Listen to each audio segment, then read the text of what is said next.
Lideramos el camino de la opinión pública y buscamos que la cultura del debate alcance consensos y soluciones a los problemas de nuestro país.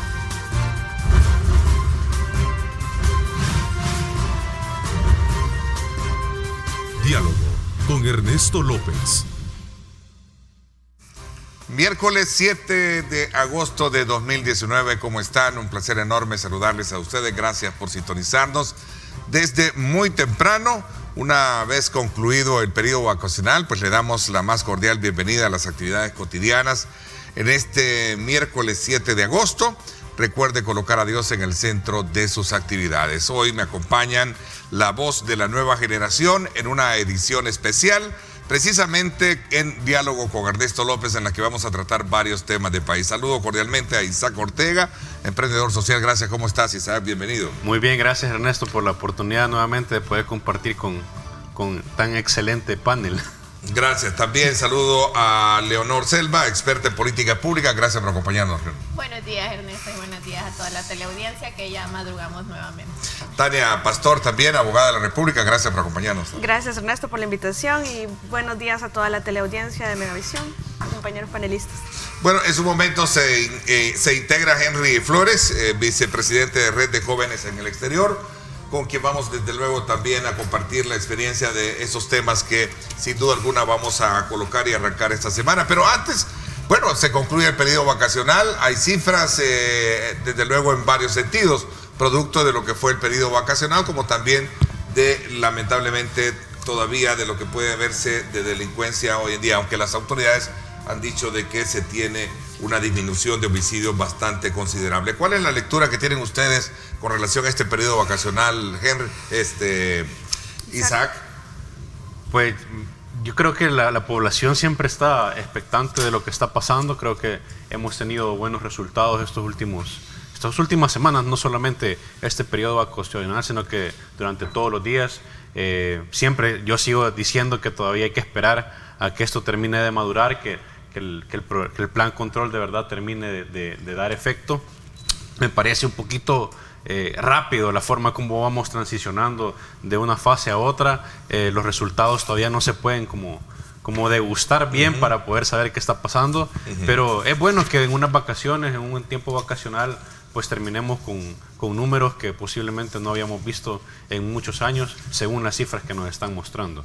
Bueno, y es que hay dos escenarios, ¿verdad? El estadístico de vacaciones y también, por otro lado, el que tiene que ver con la incidencia de delincuencia que hemos tenido. Ahí es donde hay, desde luego, ese factor que muchos consideran que es positivo, a pesar de que todavía se dan algunos, digamos, acontecimientos esporádicos. A ver, incluso de muertes y homicidios, perdón. Creo que los resultados siguen siendo positivos, en el sentido de que hay una reducción significativa.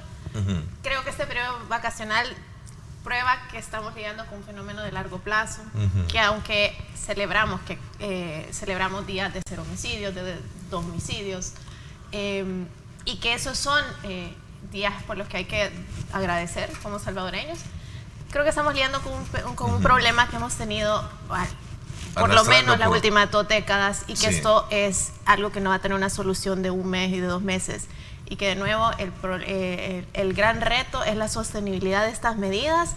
Y estoy de acuerdo con Isaac en cómo se articulan las distintas fases que se han anunciado para darle sostenibilidad y para que sean realmente efectivas y duraderas.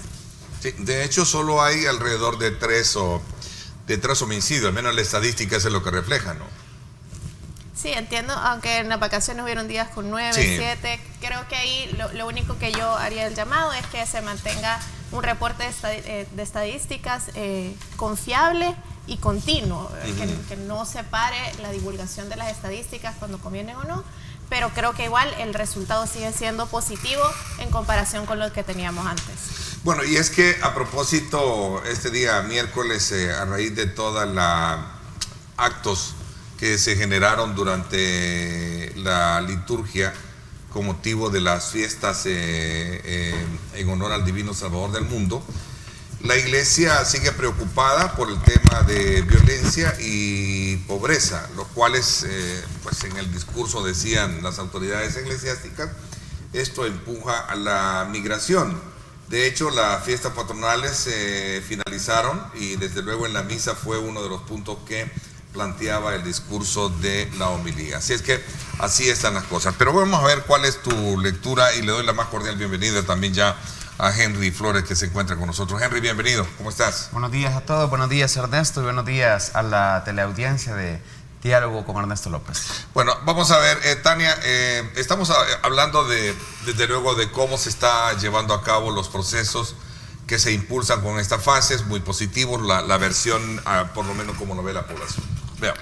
Bueno, sí, en realidad se ve bastante positivo, lo dicen las encuestas, Mitofsky. Nosotros tuvimos conocimiento de la evaluación bastante alta con la que resultó el presidente Bukele. No obstante, sabemos que hay bastante no aceptación acá en el país en el tema del plan control territorial del presidente. Sin embargo, me parece que hay una buena aceptación en vista de los resultados que se han obtenido y que han sido palpables. Es cierto que no se va a lograr todo el resultado que se espera en un par de meses, porque esto es un proyecto a largo plazo, es un proyecto incluso que va a trascender el quinquenio del presidente Bukele, pero estamos precisamente en un buen inicio de muestra de voluntad de querer hacer las cosas bien, y la mayoría de la población lo aprueba, y eso es lo más importante, que estamos ante un presidente que por primera vez la población percibe que está trabajando para la gente. Y cuando hablo para la gente me refiero a la mayoría de las personas, que son las que en realidad se han visto siempre apartadas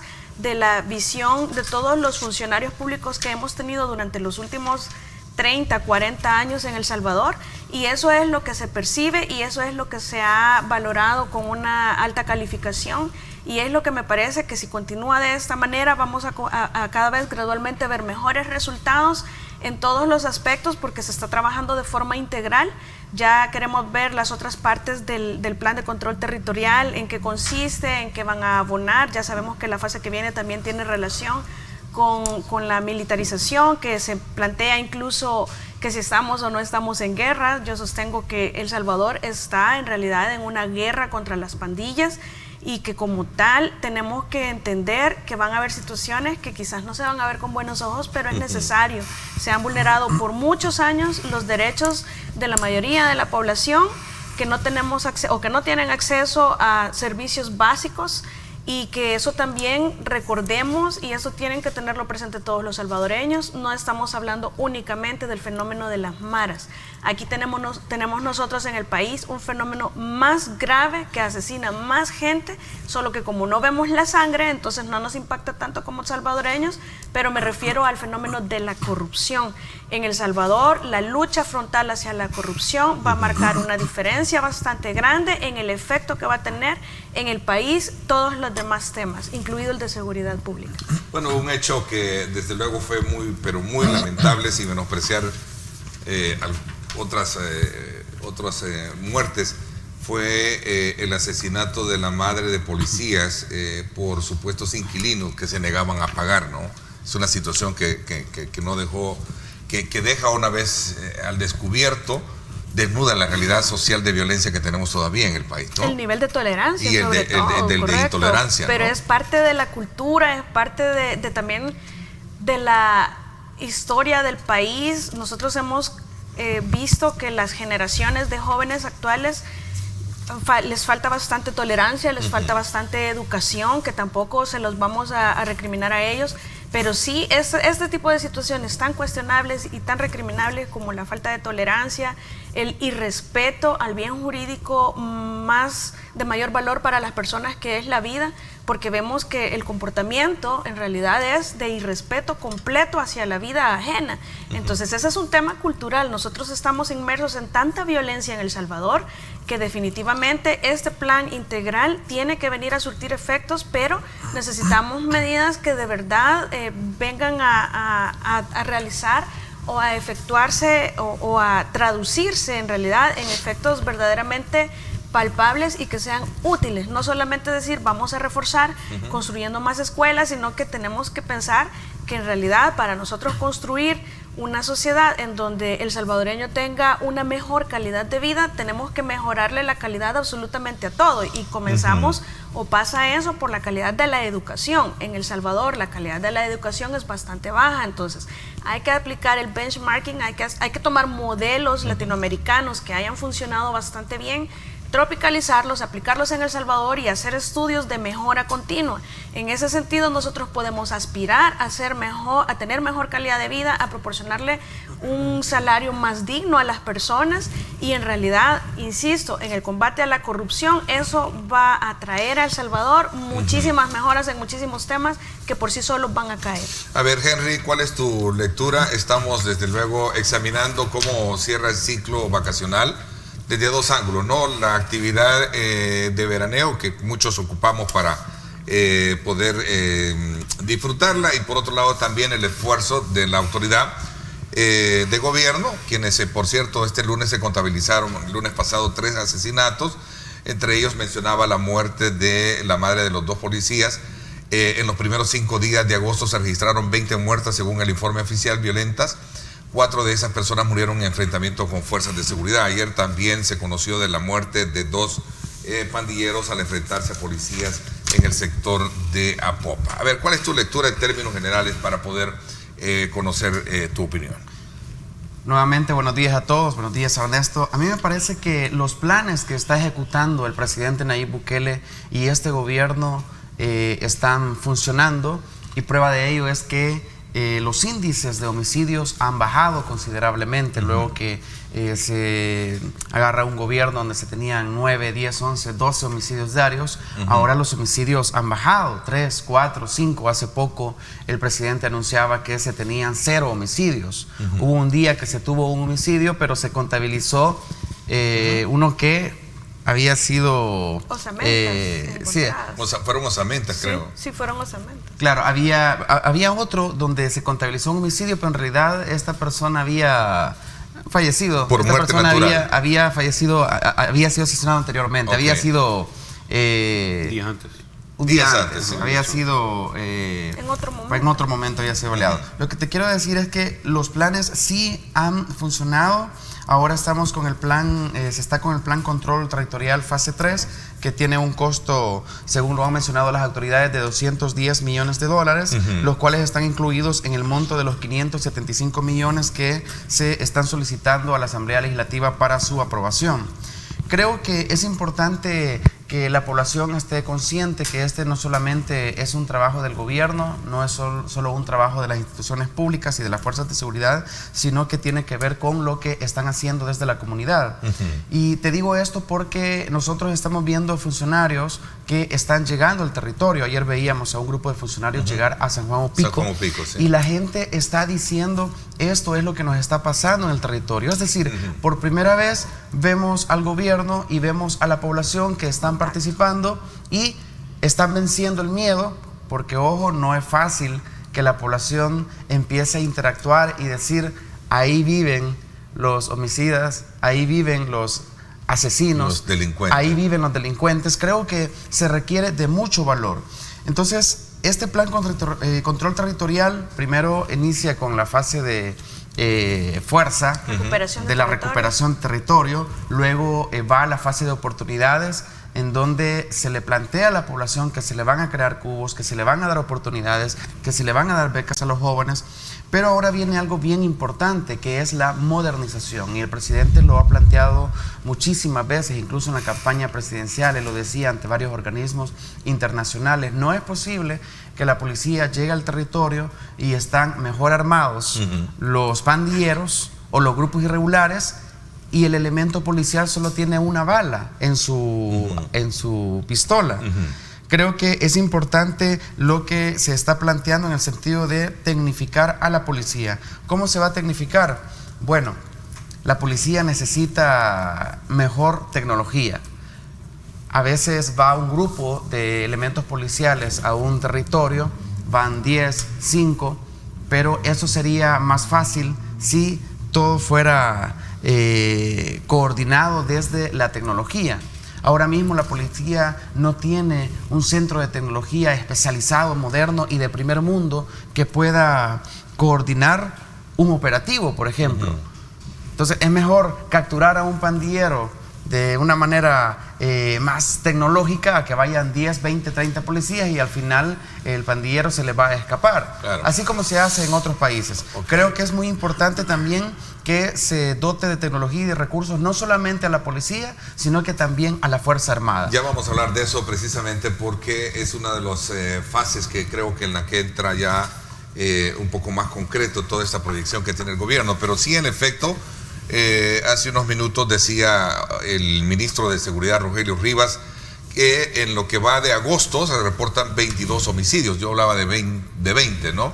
Y se suman los 2 de este enfrentamiento del día de ayer, en la que fallecieron 2 delincuentes, es decir, un 41% menos en lo que se compara con el año pasado, ¿no? Sí. Interesante. Bueno, yo quisiera profundizar un poquito más en lo que comentaba Tania sobre la violencia que estamos viviendo en el país. Yo creo que es sumamente importante que ese ejemplo de ese cambio social que queremos todos para nuestro país tiene que comenzar desde la figura, desde el primer ciudadano, ¿verdad? Que es el presidente. En este caso, por lo menos, yo recuerdo en el tiempo del expresidente Funes que se vivió un ambiente bien tenso, un ambiente constantemente negativo, en donde ya sabíamos que todos los días iba a haber un problema o iba a haber un choque en donde todos los simpatizantes de X partido con otro partido íbamos a tener conflictos. Tanto la sociedad como los partidos, como los personajes que influyen en esto. Entonces yo creo que también es de... No solamente de decir las pandillas y la sociedad, sino que también el presidente en función, ¿verdad? Cualquiera que sea, tiene que empezar desde que comienza su periodo, debe de comenzar a esa reconstrucción de ese tejido social que tan dañado está en este país. Y no lo vamos a hacer llevando a revanchismo, llevando problemas políticos, llevando resentimiento social, llevando diferentes problemas personales al ámbito político. Yo creo que es un momento en donde necesitamos líderes que de verdad quieran impactar en la sociedad para que este índice de violencia que hemos tenido histórico pues empiece a cambiar. Ok, fíjate que cuál es el propósito o con qué propósito, y quiero dejarlo bien en claro al amigo televidente, con qué propósito abro esta discusión con ustedes, muy interesante, con este tema. ¿Y por qué razón? Bueno, primero porque estamos haciendo una evaluación de cómo viene el país, ¿verdad? Teniendo esa considerable baja, porque decía Henry, sí, venimos de décadas en las que hemos estado teniendo estadísticas que andan alrededor de los 13, 14 muertos, ¿verdad? Eso destaca que es un país 100% violento. Con este nuevo esfuerzo de gobierno se han venido implementando estas fases de control de territorio, lo cual pues ha llevado a minimizar la cantidad, a minimizar ese número de homicidios. Y es precisamente el punto que hay que resaltar, porque lo que se está respirando hoy es un aire diferente. Hay quienes todavía se vuelven escépticos de esto porque creen que se están ocultando, ¿no? Y voy a tener que someter a consideración en esta mesa de ustedes este punto en la cual se destacan algunos aspectos que tienen que ver supuestamente con el ocultamiento de algunas cifras, y que esto a la larga pues viene todavía a darle la razón al incremento de personas que están desaparecidas. ¿Qué piensan ustedes alrededor de este punto para entrar en esta discusión? Tienen la palabra los cuatro. A mí en lo personal, perdón que me adelante, pero a mí en lo personal a veces me da un sentido de que las cosas van marchando bien, pero también a veces uno puede llegar a pensar de que hay cosas oscuras debajo de la mesa, ¿verdad? Pues ya hemos visto en gobiernos anteriores, ¿verdad? Estos llamadas treguas. Bueno, el tema de la tregua fue uno de los principales indicadores a los cuales tú haces referencia. Correcto.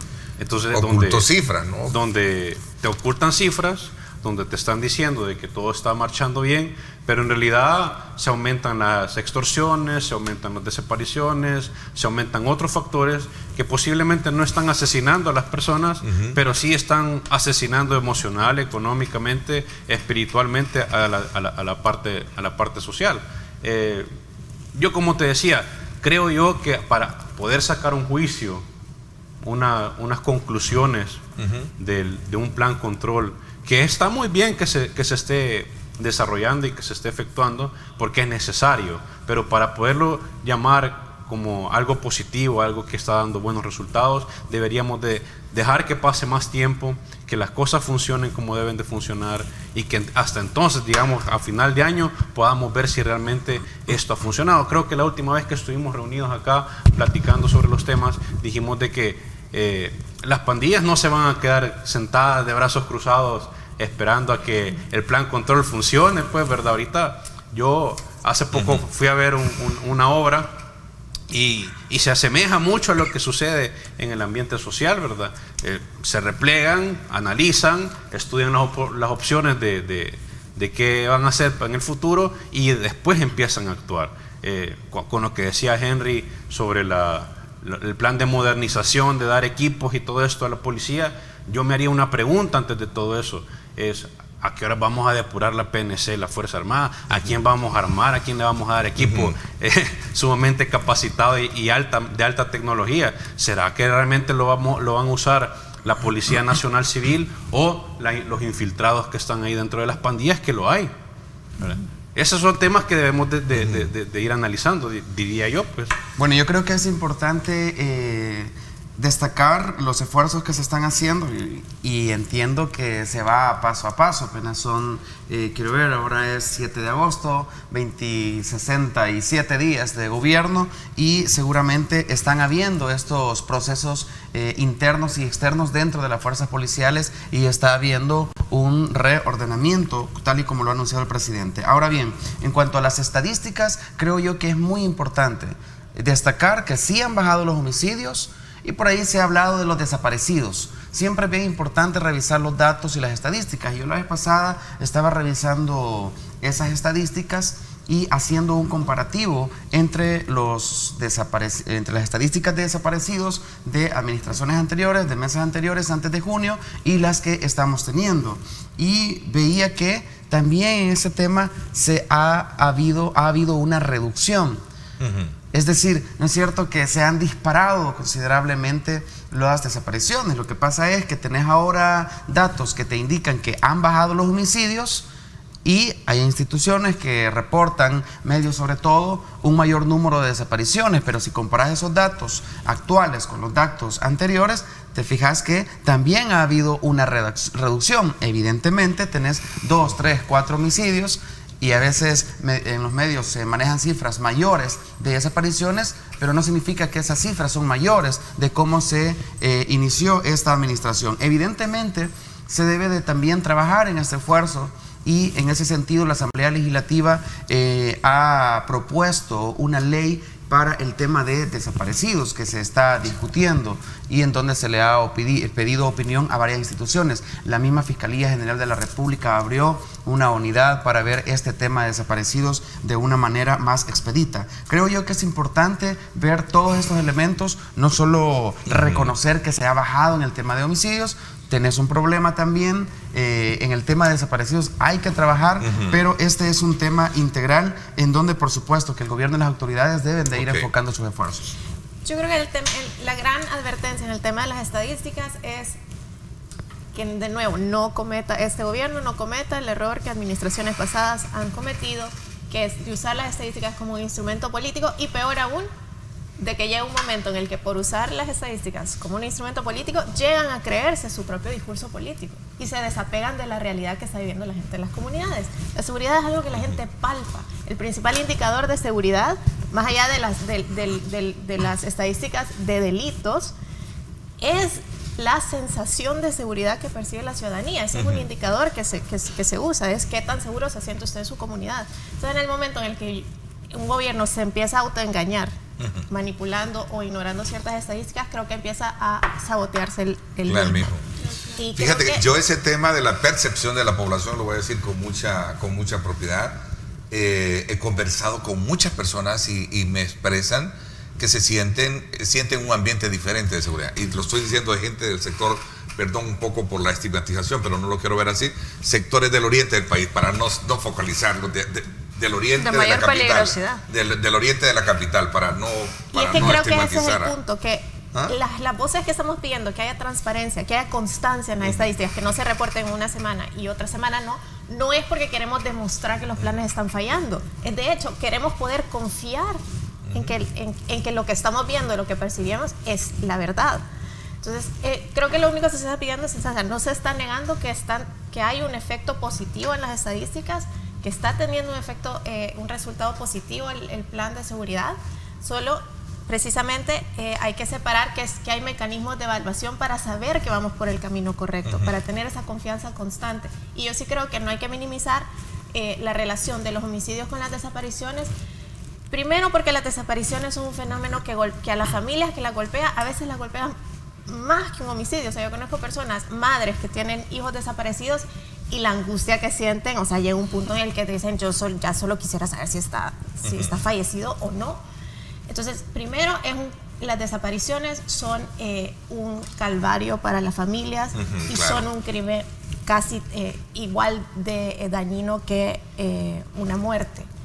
Y segundo, sí hay una correlación entre homicidios y desapariciones por el mismo fenómeno y la conducta que tienen las pandillas. Entonces, no podemos solo enfocarnos en una estadística, sino que tenemos que ver el fenómeno de la violencia como todo. Y nada de eso está diciendo que los planes de seguridad no funcionan, sino que estamos diciendo que hay que hacer más. Y en esto yo hago el llamado a que el gobierno se articule. Por ejemplo, me parece muy buena la iniciativa de la Fiscalía de crear una unidad para ver los casos de desapariciones, porque uno de los fenómenos que pasa con las desapariciones es que las personas no necesariamente saben a quién acudir para reportar una desaparición. Entonces, hay estadísticas, Medicina Legal tiene un número de desapariciones por un lado, Fiscalía tiene un número de desapariciones por otro lado, y el APNC maneja otra cifra de desapariciones. Entonces, necesitamos hacer un trabajo articulado entre esas tres instituciones, que son a las que la ciudadanía acude con mayor frecuencia cuando hay un caso de desaparición, para abordar este tema, porque esto también es un delito que se hace contra la ciudadanía. Mira, en ese tema... de hecho, sí, voy a aportar, porque de hecho en ese tema sí ya el fiscal general anunció incluso que hay una mesa de trabajo junto con la policía y con el Instituto de Medicina Legal, con el cual van a normalizar y a manejar un dato único de desaparecidos y de homicidios, porque en realidad nosotros no nos sirve mirar nada más el dato de homicidios diarios, sino estamos viendo también el dato de desaparecidos diarios. Es importante contrastarlos para saber en qué realidad estamos, precisamente por lo que ya vivimos en la época de tregua, que es cierto, gracias a la tregua disminuyeron los homicidios, pero se dispararon terriblemente la cantidad de personas desaparecidas. Entonces, esos datos hay que manejarlos con bastante delicadeza y con bastante transparencia, y por eso es importante esta mesa de trabajo que ha manifestado Raúl Melara, que se va a establecer con Medicina Legal y con la policía y con el Ministerio de Justicia, porque lo importante es que todos los salvadoreños tengamos datos reales y que sean datos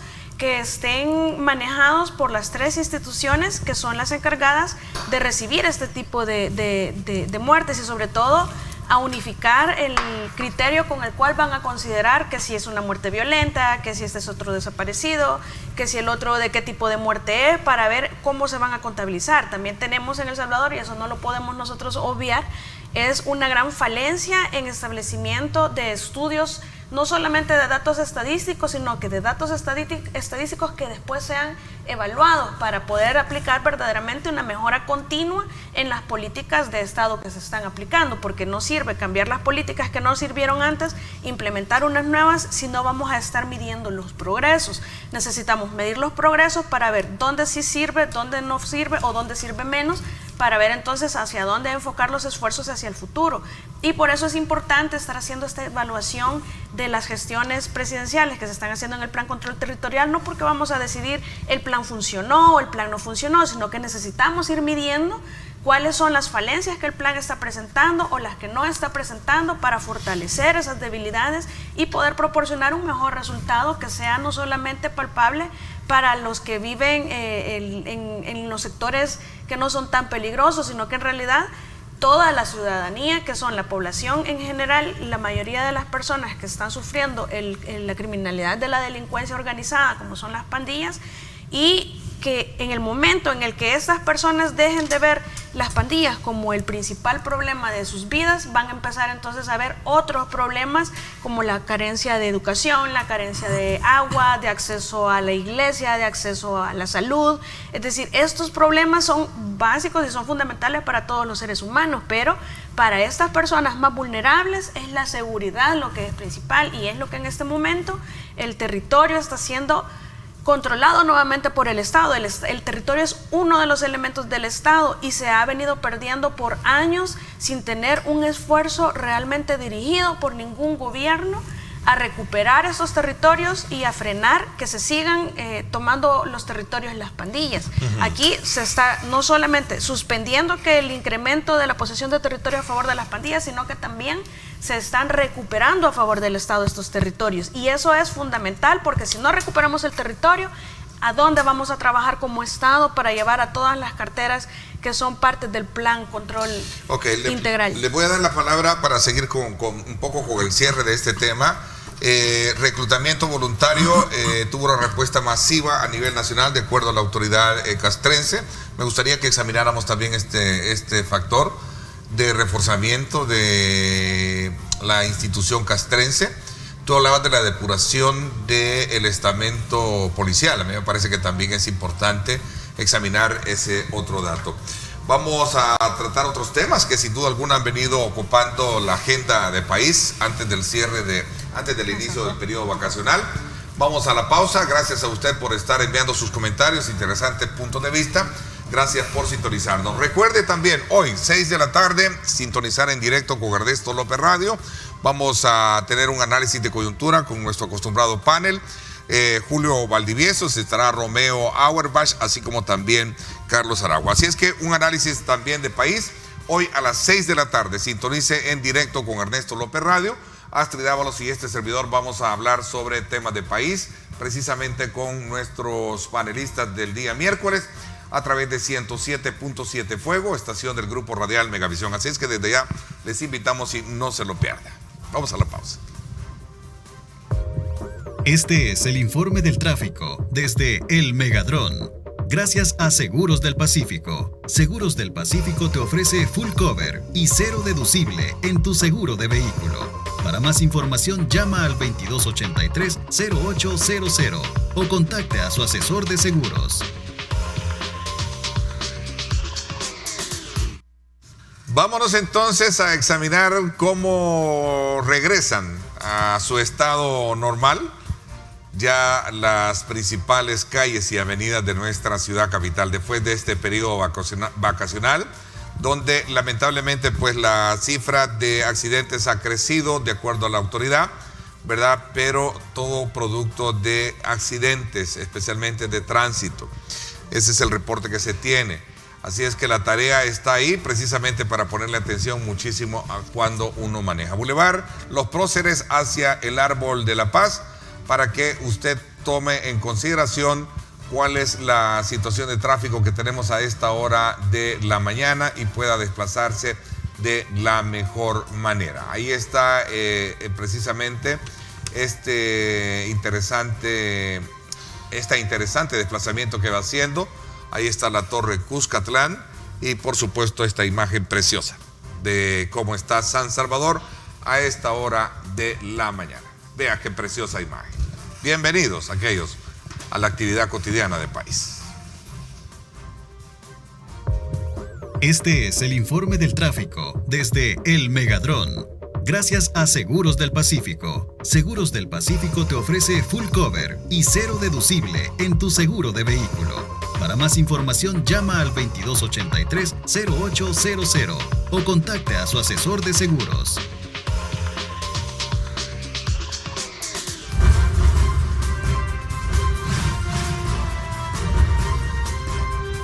Diálogo con Ernesto López.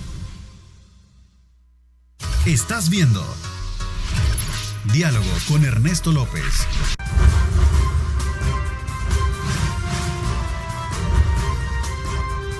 Diálogo con Ernesto López. Bueno, gracias nuevamente por estar con nosotros a esta hora de la mañana. Estamos en un análisis de temas de país con nuestros invitados, Tania Pastor, abogada de la República, Henry Flores, vicepresidente de Red de Jóvenes en el Exterior, Leonor Selva, experta en políticas públicas, Isaac Ortega, emprendedor social. Todavía nos quedaba en conclusión el tema que teníamos anterior. A mí me gustaría avanzar para darle el tratamiento al análisis de otros temas como lo que hablábamos, el tema del reclutamiento y la necesidad de depuración dentro del estamento policial. A ver.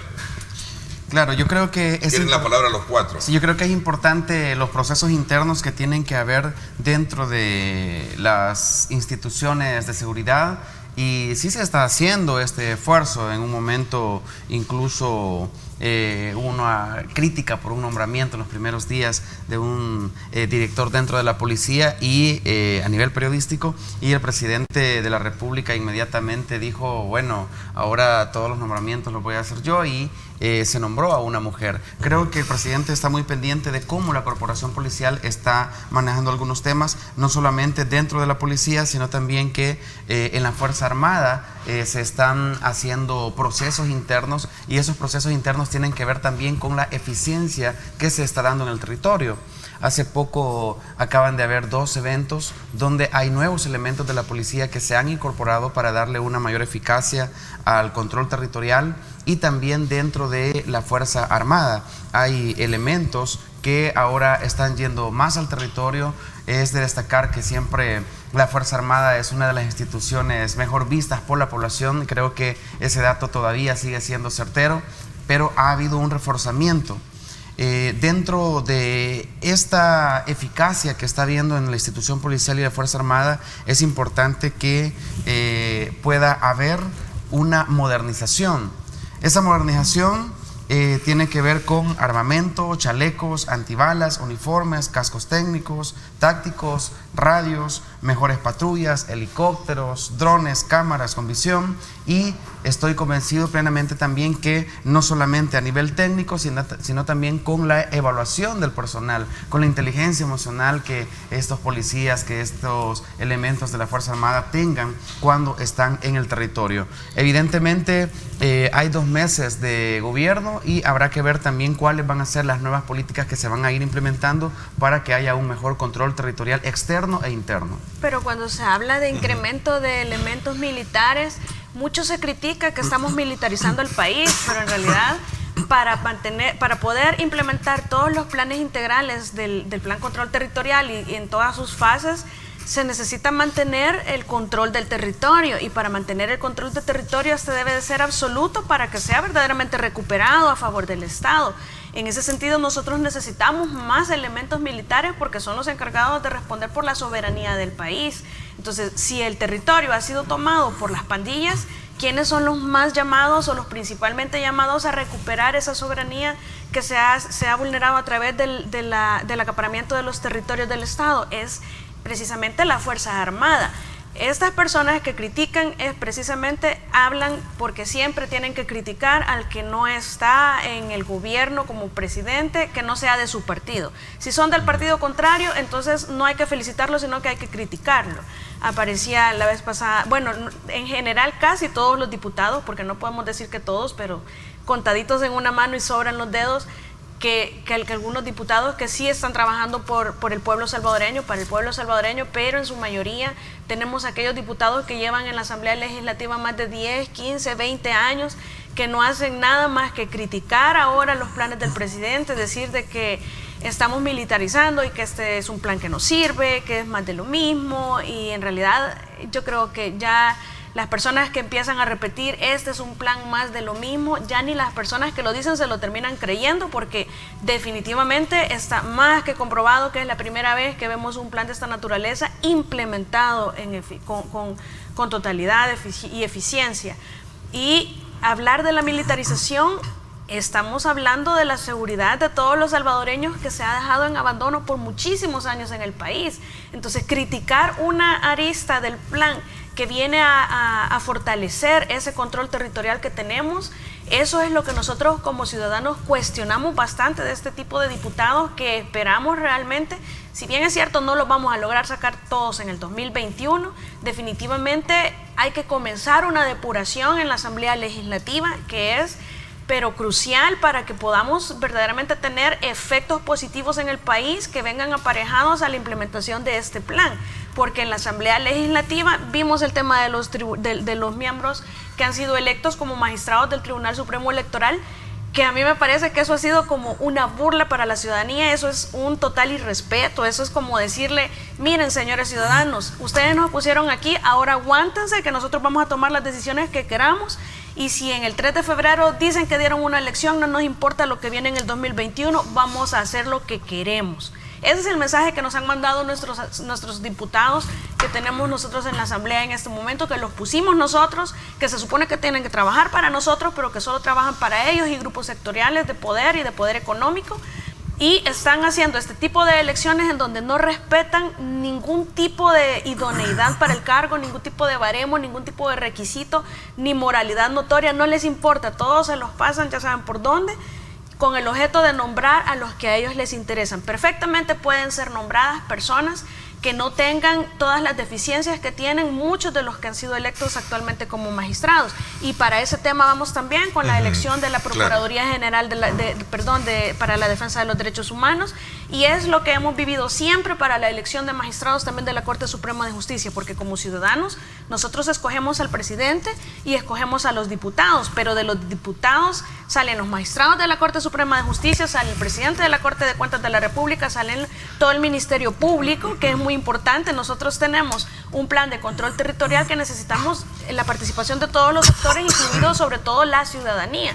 Pero esto pasa por los 3 órganos del Estado y el Ministerio Público completo. Y cuando hablo del Ministerio Público estoy hablando de un fiscal general de la República que empiece a ponerle freno a tanta corrupción que tenemos en el país, que es lo que más nos está dañando y que es lo que precisamente nos tiene pidiendo a gritos una sí en El Salvador, porque hemos demostrado ser incapaces de luchar o de siquiera intentar combatir la corrupción en El Salvador. Se ha sido tan permisivo con el tema de la corrupción que estos millones, haríamos nosotros mejor un llamado al fiscal general de la República, porque muy bien, aplaudimos la creación de la unidad especializada de desaparecidos, pero mejor creemos una unidad especializada de recuperación de dineros defraudados por temas de corrupción. Claro. Ahí podríamos investigar en una unidad especializada para esto el tema de todos los millones de dólares que han sido condenados a favor del Estado para ser recuperados. Caso Saca es el ejemplo que se me viene principalmente a la cabeza, y todos los que vienen después, cuántos millones hay en muchas condenas que han habido anteriormente. Tenemos varios casos, no solamente el de Tony Saca. ¿Cuántos millones estamos hablando que podríamos recuperar? Miles de millones de dólares que han sido defraudados en las arcas del Estado, que podrían ser implementados con el plan de control territorial o para muchos otros temas que pudieran trabajar distintos actores en el Estado. Pero para eso necesitamos, me parece, una unidad especializada de investigación para recuperación de fondos defraudados por temas de corrupción. Creo que en tu análisis, Tania, abordaste varios temas que me parece que son interesantes también detenerse para abordarlo. Hablabas del tema de la corrupción, del tema de la elección, que todo está íntimamente ligado, sí, claro, sin duda alguna, ¿no? Pero cerramos el ciclo del tema de la seguridad, una evaluación de cómo se ve desde la percepción de la población, que es muy positivo, a pesar de que todavía hay ciertos indicios allá, como lo reconoce bien la autoridad, pero que también hay que reconocer que hay un clima en la que la percepción de la población pues es positivo. Vámonos entonces a la Asamblea Legislativa para analizar un poco este tema que llevó a la elección de los magistrados del Tribunal Supremo Electoral y que desde luego ha traído consigo una serie de cuestionamientos, pese a que dentro de esa decisión pues muchos consideran también de que se debe de darles el espacio de tiempo para que en algún momento demuestren todo lo contrario de los cuestionamientos que se les hacen a quienes han resultado electos en este periodo. Vamos a ver. Yo creo que el tema de la elección del Tribunal Supremo Electoral, en primer lugar, concuerdo con Tania, ha habido un desacato de parte de la Asamblea Legislativa de los lineamientos que ya se han trazado y que son victorias de la ciudadanía, sobre la idoneidad, sobre elegir personas que tengan la capacidad, la honradez, los méritos de carácter y académicos o profesionales para ejercer el cargo. Cuando uno ve las entrevistas que hicieron los diputados, la verdad que ahí es pena ajena. Primero es un show y primero da pena ajena, porque un entrevistador haciendo preguntas básicas que ni él entiende no va a saber evaluar la respuesta adecuada. Y las personas tampoco dando respuestas que den muchas luces. Pero conocen el código electoral. Sí, eso es importante. Y segundo, pero creo que hay también una gran deficiencia de parte de la Asamblea Legislativa que no ha hecho una gran tarea. Y es que tenemos que reconocer a dónde estamos nosotros ahorita en materia electoral. Y como resultado de los acuerdos de paz, nosotros estuvimos por muchos años, casi que por 10 o 15 años, un sistema electoral liderado por los partidos políticos y basado en la desconfianza. Entonces, por eso es que teníamos ese mecanismo de que un partido propone a uno, otro a otro, y la idea era, entre todos nos fiscalizamos y mientras estemos todos ahí y todos nos estemos contando las costillas, el sistema va a funcionar. Pero Leonardo, pero ahora ellos se protegen. Pero, sí. Precisamente, pero exactamente, la ciudadanía empezó a observar que lejos de actuar como competidores en una carrera limpia, empezó a existir una especie de colusión en detrimento de la ciudadanía. Entonces, ¿qué pasó? A golpe de sentencia de la Sala de lo Constitucional, la ciudadanía empezó a empujar para movernos de ese sistema basado pero de la sala anterior. De la sala anterior, sí. Hay que aclararlo. Basado en ese sistema a uno más ciudadano, en el que el tribunal representara más a la ciudadanía y fuera la ciudadanía fiscalizando. Creo que había una tarea pendiente en que han habido un montón de reformas que por haber sido a golpe de sentencia son pedacitos y son parches. Pero hay que incorporarlas a la ley. Exacto, y la Asamblea Legislativa no ha hecho una tarea de realmente hacer, es primero escuchar a la ciudadanía en cuanto a que ya no quiere responder al sistema antiguo, esa lógica de que los partidos son los que lideren el sistema electoral. Pero segundo, no solo ha ido haciendo lo que lo obliga, lo que la Sala de lo Constitucional anterior lo obligaba a hacer, y de mala gana. Pero ni eso ha hecho ahora. Y en algunos casos hasta quiere retroceder. Sí. Y cuando en realidad la tarea que tiene que hacer es diseñar un sistema electoral para el nuevo siglo, para la nueva generación y para las nuevas exigencias ciudadanas.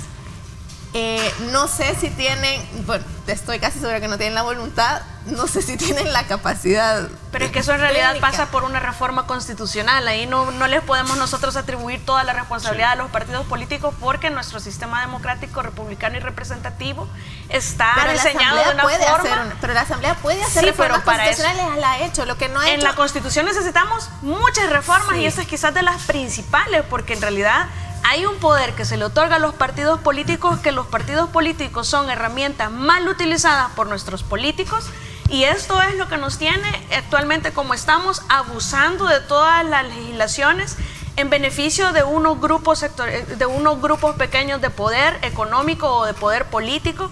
Pero es esa situación, es que en la Constitución está diseñado de esa manera. Pero es que ya les dice un magistrado va a ser nos hemos acostumbrado a una Asamblea Legislativa que solo hace pequeños ajustes de ley. O sea, ya no tenemos asambleas legislativas que hagan propuestas de Estado. Pero en esta última elección no respetaron ni siquiera la sentencia de la sala. Claro, por supuesto. Se pasaron por encima todas las vinculaciones y todos los requisitos establecidos en la sentencia. También es porque nosotros como ciudadanía nos hemos acostumbrado y nos hemos acomodado a exigirles poquito a la clase política. Nuevamente volvemos a ver que la Asamblea Legislativa, los diputados, le vuelven a ver la cara a toda la ciudadanía escogiendo magistrados que no tienen idoneidad. Exacto. ¿Cómo es posible que tengas a la esposa de un diputado ahí pidiendo que no tengas ningún tipo de relación partidaria? Que tienen condena también en procesos que tienen procesos abiertos. Pero procesos abiertos, recordemos que todos somos inocentes hasta haber sido oídos y vencidos en juicio. Pero estoy hablando de que hay personas electas que sí fueron ya condenadas en la Procuraduría de Derechos Humanos. Es decir, ¿dónde está entonces la notoriedad? Ajá, la moralidad notoria. O sea, pero desde el momento que estás siendo acusado por algo y tenés y ya fuiste una tacha, condenado, debería de haber un mejor candidato. Es decir, y esto ya no es ni siquiera una burla para el pueblo, esto ya es como, miren, vamos a hacer lo que nos da la gana y punto.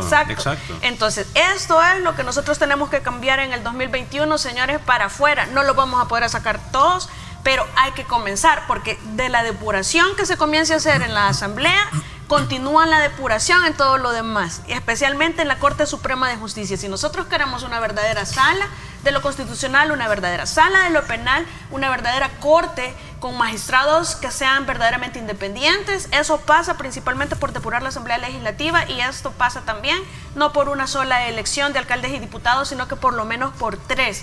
Pero hay que comenzar ahora, y esta gente lo que nos está mandando a decir, estos diputados que hicieron esta elección, lo que nos están mandando a decir es, sí vimos lo que pasó el 3 de febrero y sí, no nos importa ese mensaje que ustedes nos enviaron, no nos importa y vamos a seguir haciendo lo que nos da la gana, y eso es lo que nosotros vamos a parar en el 2021. Y que nosotros también como ciudadanía tenemos que empezar a ser un poco más exigentes, bueno, mucho más exigentes, en el término de que cuando nos hablan de renovación política, de que vamos a cambiar la asamblea, de que vamos a hacer cosas diferentes, que no nos conformemos con una cara bonita, sino que veamos realmente si son personas que realmente pueden sumar a este país, que tienen ideas realmente para poderlo hacer. Como decir, la depuración de todos estos, de todas las instituciones, la policía, la asamblea, la corte, todos estos tienen que ser depurados sí o sí, porque no puede seguir teniendo gente que siga obedeciendo a diferentes sectores económicos, a diferentes partidos políticos, y que, como decíamos, se protegen entre sí, ya no son ni siquiera cheros, sino que son cómplices de todo lo que ellos están armando. Los ciudadanos tenemos que arrebatarle el país a la oligarquía. Es así de sencillo. El poder económico tiene que desaparecer y empezar a valer las mayorías, la ciudadanía. Nosotros somos primero, antes que cualquier grupo de poder, especialmente el económico, y empezar a recuperar nuestro país. Así como se está recuperando el territorio, recuperar también el país. Voy a hacer una pausa, seguimos con este análisis. Señores, extradición del expresidente Mauricio Funes es un punto también que antes de la elección tomó, auge a raíz de la decisión del gobierno de Nicaragua de concederle la ciudadanía. Vamos a hablar de esto, sobre todo también en el marco de muchos cuestionamientos que esto ha tenido, precisamente desde el punto de vista jurídico, especialmente allá en el vecino país, donde muchos abogados constitucionalistas sostienen que esto es un acto de manera ilegal. Vamos a hablar de ese y otros temas que todavía tenemos en agenda. Gracias a usted por estar participando, dándonos ese voto de confianza hacia el trabajo periodístico de opinión que realizamos acá en Diálogo con Ernesto López. Así es que desde ya, bienvenidos a aquellos que también se incorporan a nuestra señal en Megavisión Go. Gracias, pueden ustedes también compartir nuestra señal a través de Facebook, a través de también Twitter, para sus contactos.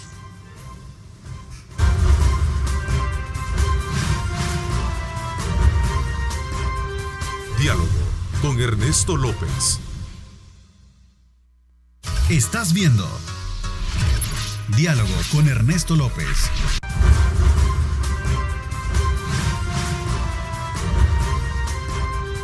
Diálogo con Ernesto López. Bueno, gracias nuevamente por estar con nosotros. Interesante este debate que apunta a, de alguna manera, examinar la forma, el mecanismo y la necesidad de ir cambiando esos patrones de elección de funcionarios en la Asamblea Legislativa. Y más aún cuando se trata hoy en el marco y las puertas de un nuevo proceso electoral que vamos a tener en el 2021 y que sin duda alguna pues se ha dicho, y esto lo quiero dejar bien en claro, por un lado las críticas, pero por otro lado también el reconocimiento a la labor que muchos de estos funcionarios que han sido electos tienen.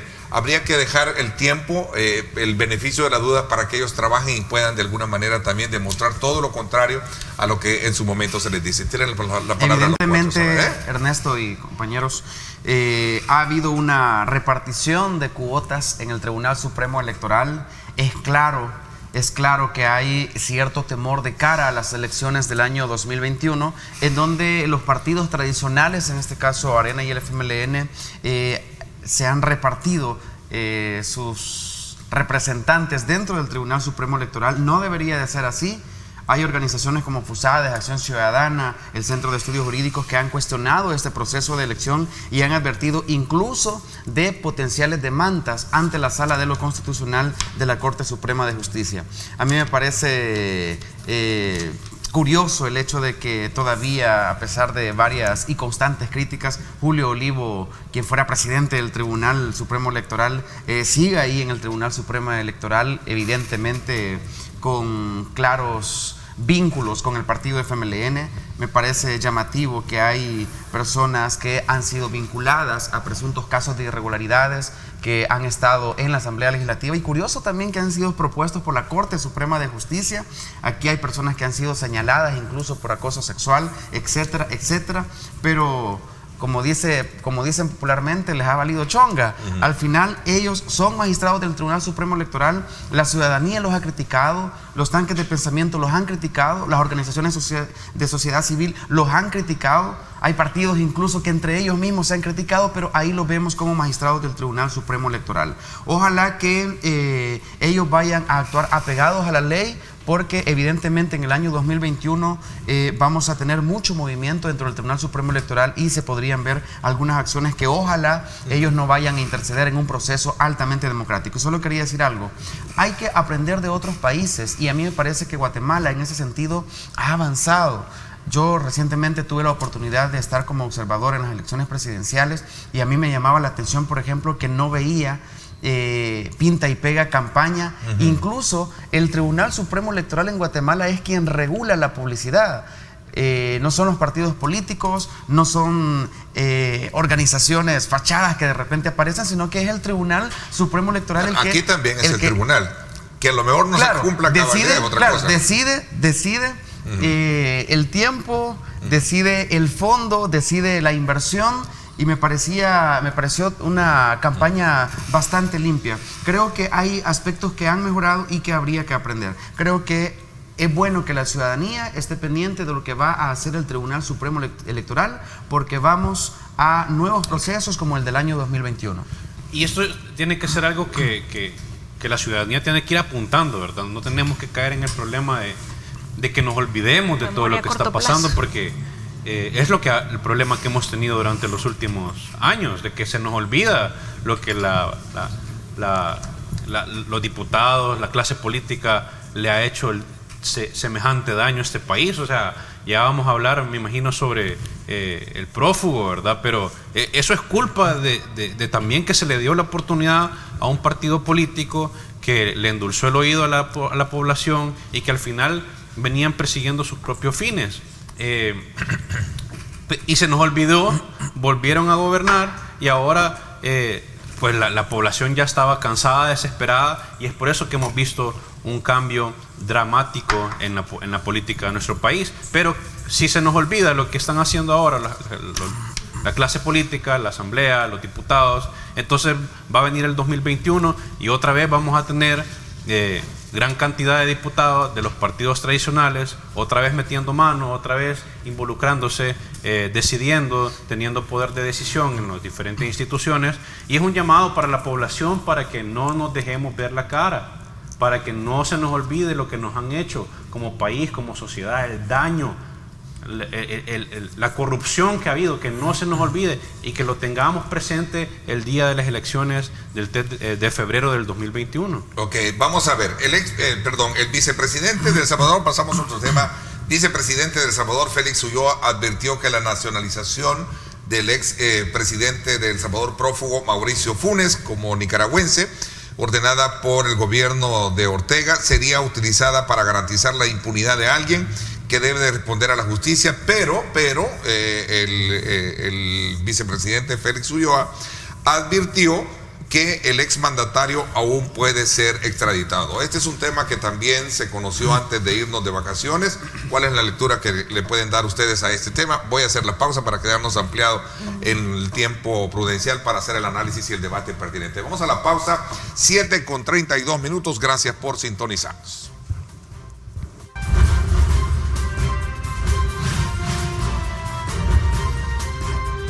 Diálogo con Ernesto López. Estás viendo Diálogo con Ernesto López.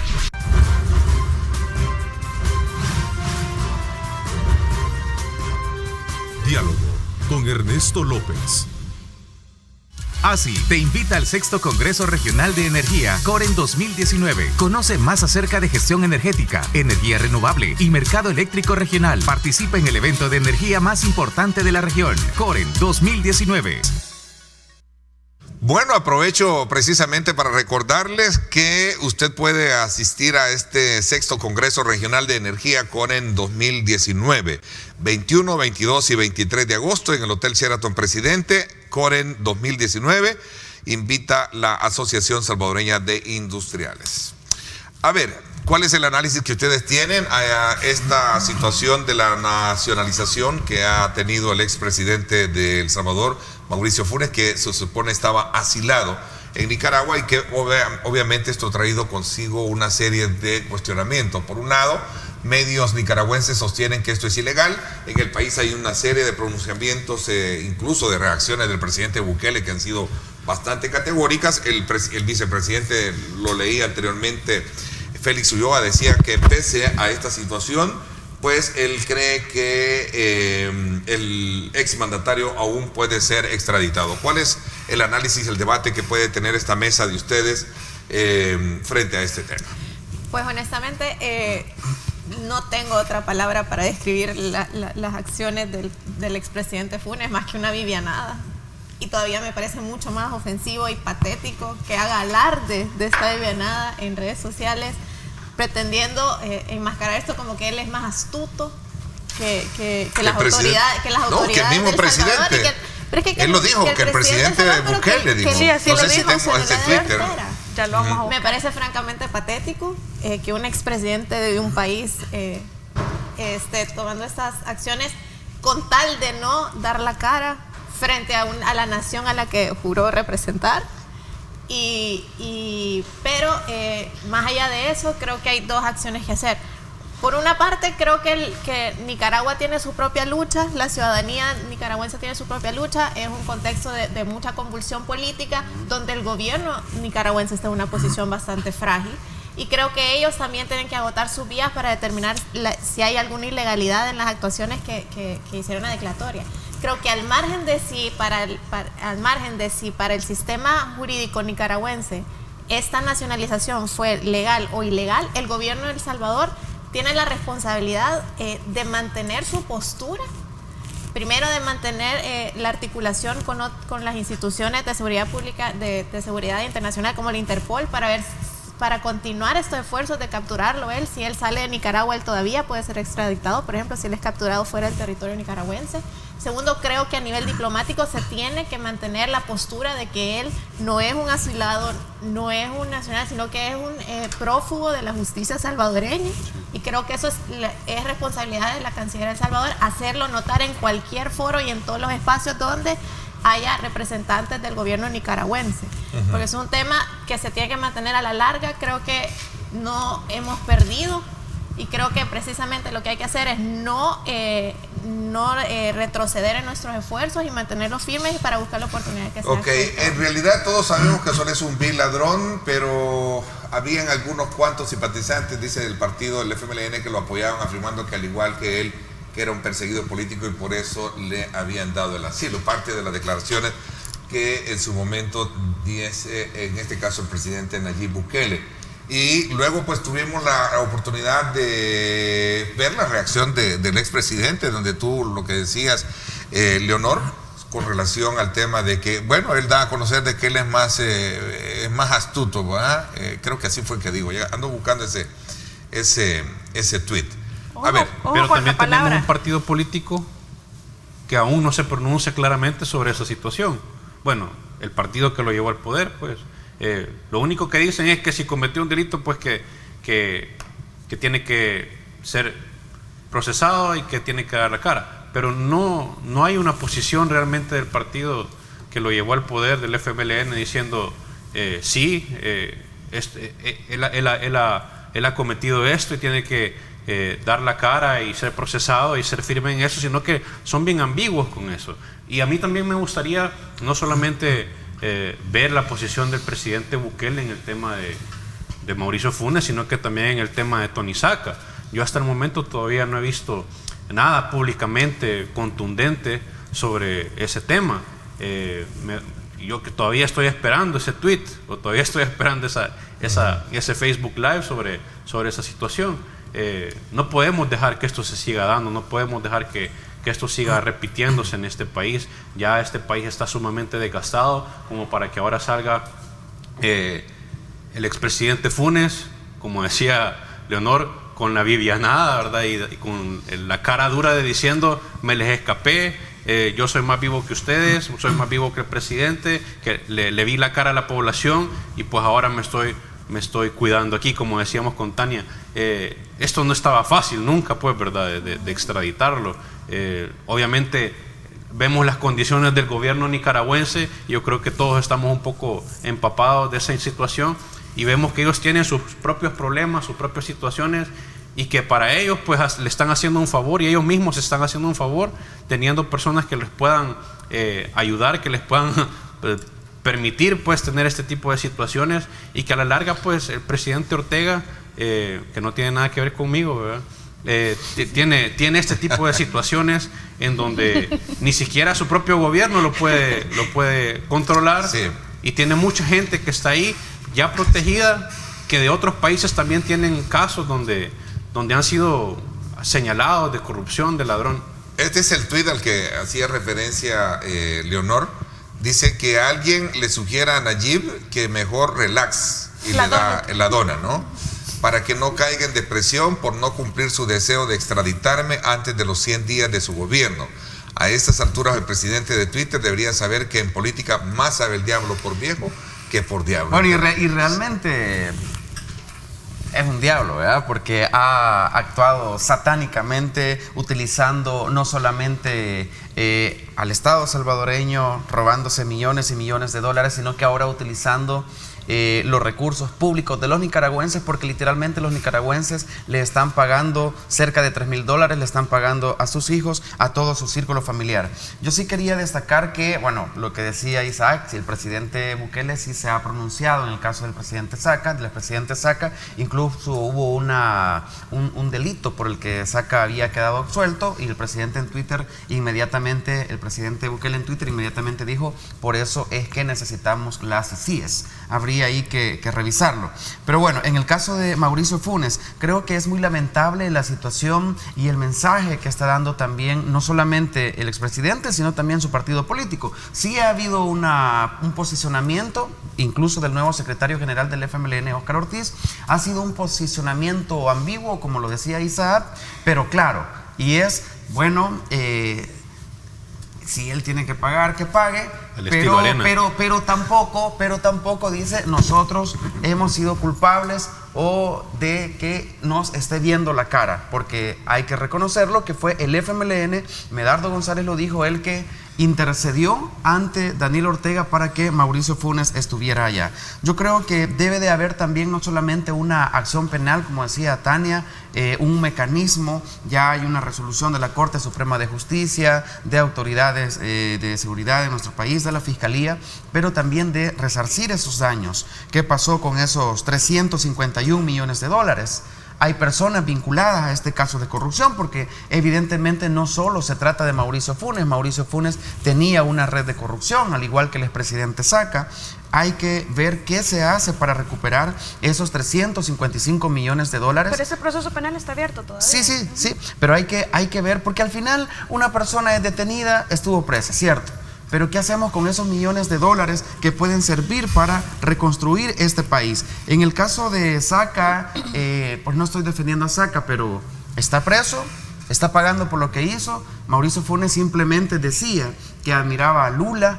Lula está preso, está pagando por lo que hizo, y es más, Lula, al que decía Funes que admiraba, dijo de que prefería estar en la cárcel y no estar afuera, pero asumiendo que él tenía la conciencia limpia. En el caso de Vanda Pignato, yo creo que todos hemos visto de que ha tenido más fuerza Vanda Pignato para enfrentar la justicia. Está aquí en El Salvador, sabía que podía ser capturada, pero no se fue. En un momento Mauricio Funes dijo, los primeros que salen y que se tiran del barco son las ratas. Bueno, él fue el primero que se tiró y está en Nicaragua. Al menos Vanda Pignato ha estado dando la cara y está acá enfrentando la justicia, igual que el expresidente Saca. Pero más allá de eso, creo que es importante que el Estado recupere todo ese dinero que se robó. Estamos hablando de 351 millones solamente de lo que se ha investigado. Estoy seguro que hay más. Hay que recuperar ese dinero también que se robó el expresidente Saca y todos aquellos casos de corrupción. La Fiscalía General de la República ha estado dando algunos pasos importantes en el sentido de la recuperación de ese dinero. Se ha incautado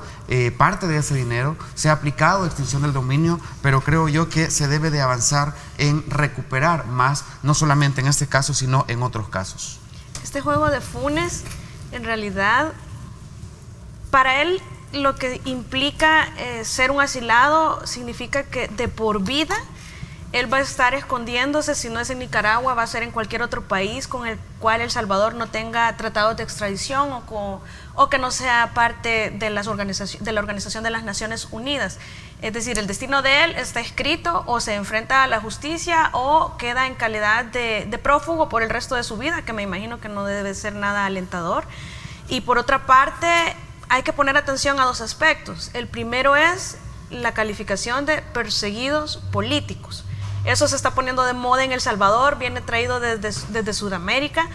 Bastantes personas que han empezado a manifestarse, a exponerse ante otros países como refugiados por persecución política, en temas de persecución judicial, pero de carácter político lo mencionan, y eso es el tema que ha manejado Mauricio Funes. Ahora, puede no gustarnos el tema de que él sea un asilado político y que nosotros continuamos diciendo que no es un asilo legítimo. Verdaderamente no lo es, sin embargo sí es legal, y esa es la parte que más incomoda o que más dificulta el proceso de traerlo al país, porque su asilo es legal, fue otorgado por el Estado soberano de Nicaragua y en atribución de su soberanía. Entonces, en ese sentido, él es un asilado político en Nicaragua. Ahora, que las condiciones que lo mantienen en calidad de asilado no son legítimas, eso me parece que a nadie le queda la menor duda que no son legítimas. Él no es un perseguido político. Él tiene procesos judiciales 5 de momento abiertos con órdenes de captura, y para pensar verdaderamente en traerlo, yo siempre lo sostuve, era necesario hacer una solicitud del presidente de la República hacia las Naciones Unidas para que intervenga. Hay convenciones interamericanas sobre la corrupción, tanto de OEA como de ONU, que están siendo violadas de una forma tan flagrante por el Estado nicaragüense, porque dentro de los objetivos de estas convenciones interamericanas está el fortalecer y cooperar con todos los Estados miembros para la lucha contra la corrupción, específicamente el tema de la corrupción. Entonces, El Salvador está en una lucha contra la corrupción y Nicaragua está bloqueando definitivamente esta lucha contra la corrupción. Entonces, Estado de Nicaragua es un Estado violador de las convenciones interamericanas sobre derechos humanos de OEA y de ONU, y en ese sentido debe de iniciarse ante estas autoridades los procesos correspondientes para llevarlos a la Corte. Lastimosamente, Nicaragua no es un Estado que ha ratificado el Estatuto de la Corte Penal Internacional, pero es parte de la ONU, entonces debe de responder, la ONU debe de intervenir, y es la única manera. La otra es que la CICI, si la CICI viene y nosotros logramos tener una investigación más fortalecida contra Funes en todos sus casos, ya no va a ser perseguido de El Salvador, ya va a ser perseguido por una Comisión Internacional contra la Impunidad establecida con fondos del extranjero de la ONU, que esto tiene que dar más peso para que se pueda definir la ilegitimidad o la ilegalidad del asilo político de este señor en Nicaragua. Y tercero, la última, pero esa es quizás la menos factible, es que Ortega sale del poder, a él se le anula, porque en realidad todo este proceso incluso de nacionalización es completamente nulo, porque viene dado como raíz de un asilo que es completamente ilegítimo, que tiene que ser anulado también, pero eso es saliendo Ortega del poder.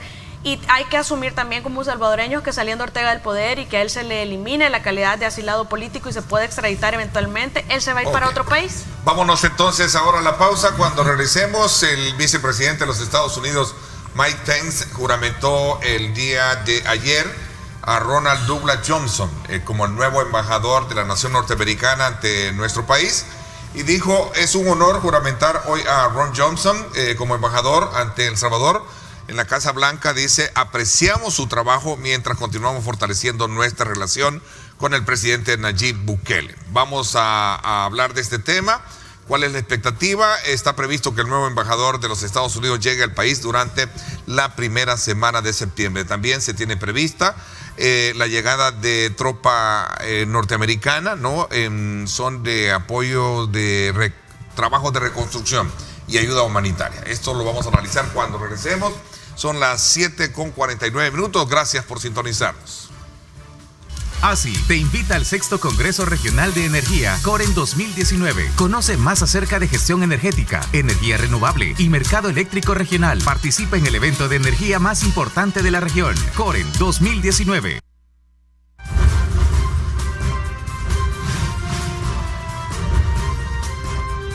Diálogo con Ernesto López. El futuro es imaginar, es pensar en grande. Prepárate hoy, estudia en la UFG y amplía tus oportunidades. UFG, tecnología, innovación y calidad.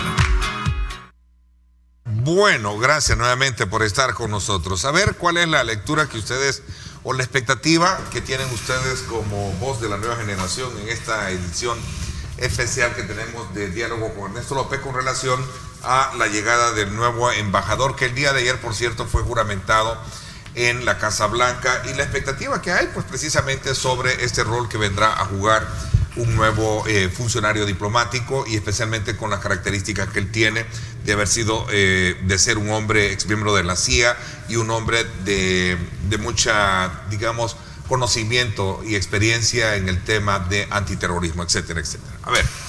Es importante la relación histórica, la relación cordial que ha habido con los Estados Unidos de América y El Salvador. Hay más de 3 millones de salvadoreños en el exterior, solamente en los Estados Unidos. Solamente en California tenemos casi 1,5 millones de salvadoreños y otros más en los diferentes estados. Pero no solamente tiene que ver con la relación histórica por el hecho de que nuestros compatriotas estén allá, es la relación política. Estados Unidos ha sido un aliado para El Salvador, y el presidente Bukele ha reafirmado ese compromiso político, ese compromiso moral que ha habido con esta nación, que ha apoyado mucho los esfuerzos no solo en el contexto de la guerra, sino también en el combate al narcotráfico, en el combate a la corrupción, y en ese sentido es muy importante que estas relaciones no solamente se mantengan, sino que se fortalezcan. El presidente ha felicitado ya al recién nombrado embajador de Estados Unidos en El Salvador, y será importante que esta relación se fortalezca no solo a nivel gobierno, sino también a nivel de sociedad civil, a nivel de todos los poderes del Estado. Creo que se vienen nuevos bríos para El Salvador, y ojalá que como sociedad estemos también preparados para estrechar esos lazos de amistad. Yo personalmente trato de no darle mucha relevancia a la persona o al perfil del nuevo embajador, en el sentido de que la embajadora saliente, Jean Maynes, había sido nombrada por el expresidente Obama, y por tanto es lógico que ahora la administración Trump quiera nombrar un embajador suyo propio. De eso resalto más. Hay mucho morbo de su trabajo en la CIA y de su experiencia de terrorismo, pero creo que él en realidad es un nombramiento de un embajador, y que lo que es más importante es el cambio de política exterior que se ha visto y que ya se venía implementando. La administración Trump tiene un estilo diplomático un poco más impositivo, sobre todo con los países de Centroamérica, de Latinoamérica, diría yo. En temas de cooperación ya se ha anunciado que hay recortes en toda la estructura de cooperación de Estados Unidos, en AID, también su contribución a Naciones Unidas. Entonces, creo que en realidad más que obviamente cada embajador le da un poco de toque personal, pero creo que hay un cambio de política exterior y de estilo diplomático en Estados Unidos que es generalizado, que es así con todo el mundo, y que nosotros tenemos que adaptar nuestra relación con ellos. Y claramente nosotros tenemos nuestra responsabilidad es mantener una relación cordial, pero tener una relación mucho más estratégica, que nosotros estemos conscientes de cuáles son nuestros puntos de interés, cuáles son nuestros beneficios, cuál es nuestra estrategia en nuestro relacionamiento, porque sí creo que es un poco más, un corte un poco más impositivo, menos colaborativo, aunque creo que siempre respetuoso. Y creo que en temas de cooperación sí hay una reducción de los montos que Estados Unidos está dispuesto a dar al país y a la región en general, y también mucha menos apoyo de Estados Unidos financiero a organismos internacionales como Naciones Unidas y otros organismos. Yo solo quiero rescatar que es muy importante el perfil del nuevo embajador. Le considera un poco alta la tarea en el sentido que la ex embajadora Ponte y la embajadora actual todavía, ¿verdad? Han sido muy cercanas. No, con las ya no es embajadora. Sí, ya no es embajadora, la recién saliente. Dejan un poco alta ahí la calificación. El creo carisma. que el carisma ha sido muy querido por la gente. Ahí tendrá un reto el nuevo embajador, pero sí creo muy importante el perfil del nuevo embajador por los nuevos retos que se vienen. Y es que el presidente ha dicho, se lo dijo hace poco al secretario de Estado que vino acá: no queremos su dinero, no queremos el dinero de Estados Unidos, pero sí nos interesa la relación, esa relación en temas de seguridad, esa relación en temas económicos, y creo que ese mensaje es muy importante también con el nuevo perfil del embajador que viene a nuestro país. Sí, yo creo que cada, como decía Leonor, cada gestión tiene sus diferentes objetivos, diferentes estrategias, ¿verdad?, en cuestiones de política exterior. A ver qué es lo que piden a cambio con este nuevo embajador. Ya vimos que en Guatemala han pedido el apoyo a través de detener la inmigración. Sí, claro. En México también, pues hay que esperar a ver qué nos piden a nosotros. Obviamente el problema de la migración siempre es uno de los principales temas en la gestión Trump.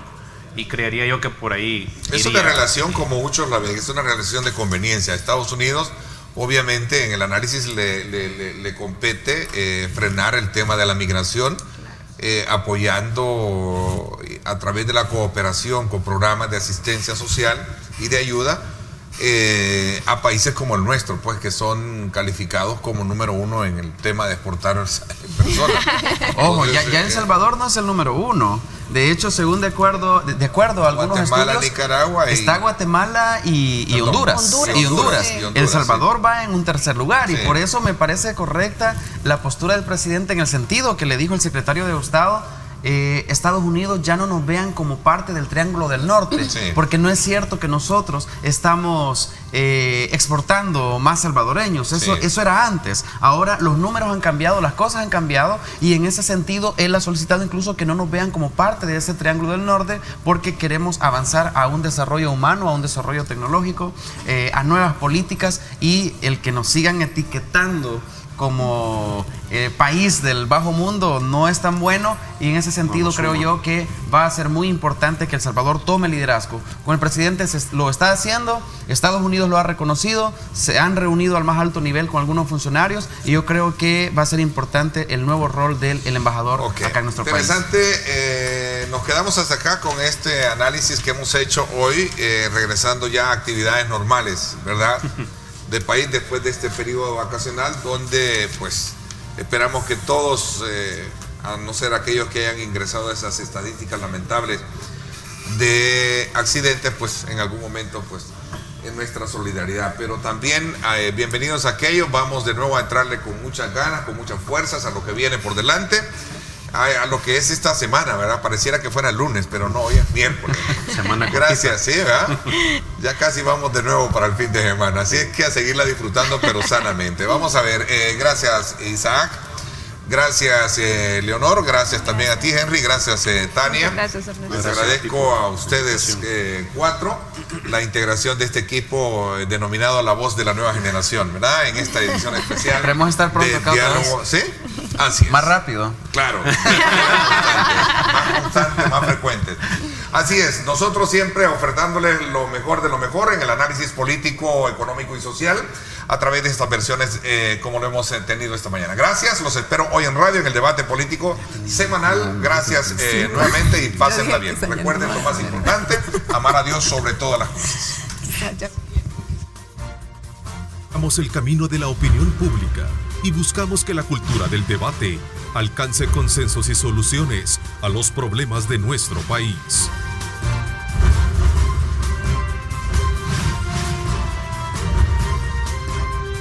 Diálogo con Ernesto López.